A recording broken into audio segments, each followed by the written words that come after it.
যশোরের চৌগাছা উপজেলার যাত্রাপুর গ্রামের কেন্দ্রীয় জামে মসজিদের মুয়াজ্জিন ওসমান আলীর বাড়ির আঙিনায় তার পুত্রবধূ বছরখানেক আগে একটি লাউয়ের বীজ লাগান। গাছ বড় হওয়ার পর তারা একটি দুটি করে লাউ সংগ্রহ করে আসছিলেন, কিন্তু হঠাৎ করে কিছুদিন আগে দেখা যায় গাছের একটি ডগায় একসঙ্গে ছোট বড় সাইজের 30টি লাউ ধরেছে, যা দেখে চমকে যান পরিবারের সদস্যরা। এ খবর ছড়িয়ে পড়লে উৎসুক জনতা ভিড় জমাতে থাকেন ওসমান আলীর বাড়িতে। আর বছর লাউর বীজ নিয়ে এসে লাগাইছি আমাদের এই ঘরের পাশে। তারপরে বিভিন্ন ধরনের লাউ আছে ছোট বড়। তারপরে হঠাৎ করে কিছুদিন আগে এক বোটায় 32টা লাউ হয়েছে। প্রথম দিকে সেই বোটায় 3টি লাউ ধরার পর 2টি কেটে নেওয়া হয়। এরপরই ঘটে এই চমকপ্রদ ঘটনাটি।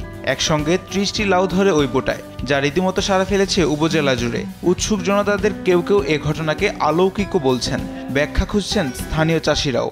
বহুত দিন থেকে লাউ চাষ করছি, কিন্তু এরকম আশ্চর্য জিনিস আমরা কোনোদিন দেখিনি। একই বোটায় 32টা লাউ। তবে কৃষি বিভাগ বলছে বোটায় সবগুলো ফুল স্ত্রী ফুল হওয়ায় প্রাকৃতিকভাবে পরাগায়ন হয়েছে, যার ফলে এই ঘটনাটি ঘটেছে। প্রকৃতির উপহার কখনো কখনো মানুষের কল্পনার বাইরেও ঘটতে পারে, করে দিতে পারে চক্ষু চড়ক গাছ।